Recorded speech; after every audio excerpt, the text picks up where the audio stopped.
The Indian government has today been accused of threatening the basic democratic right to peaceful protest as it clamps down on the farmers' protest. Narendra Modi's government has tried to quell the enormous protest against his government with brute force and draconian measures, more usually seen in some of the worst dictatorial regimes in the world. Speaking overnight as the farmers' march built in intensity, the chairman of Amnesty International, Akar Patel, demanded that the Indian government should urgently de-escalate the situation and guarantee the rights to freedom of expression, peaceful assembly and movement.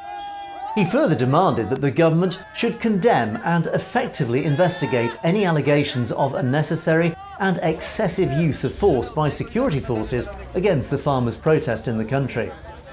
The excessive use of tear gas has been reported widely across the various fronts of the Delhi Chalo March, with as many as 4,500 tear gas shells and many rubber bullets being used by police against the protesters.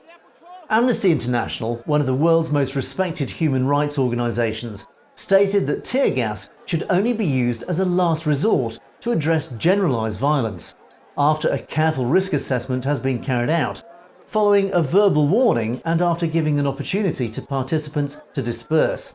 This has clearly not been the case during the protests, where, more concerningly, tear gas has even now been deployed by drones flying over the gathered crowds.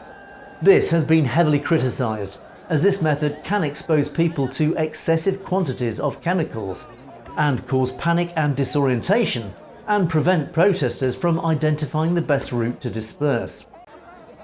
The organisation also urged Indian authorities to stop crushing peaceful dissent by such violent means and to remove all the unnecessary restrictions that hinder peaceful protests in the country, including blanket bans, internet shutdowns preventing the circulation of information, as well as the unlawful use of force by law enforcement officials and arbitrary arrest and detention of peaceful protesters.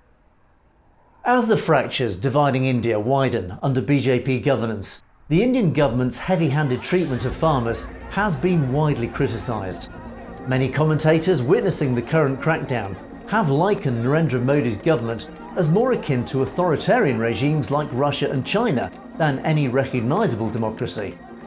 As a result, separatist movements in the Punjab and other regions are now gathering further support, which could lead to the breakup of the nation, something which many across India would indeed celebrate. You've been watching Satellite TV News. Don't forget to click on that subscribe button to make sure you get to see stories as they're broadcast. And of course, if you have any comments or opinions on any of our news stories, you can comment below, or indeed drop us a direct message at message@satellitetv.com. We do like to hear from you. In the meantime, thanks for watching. For Satellite TV News, I'm Govt in London.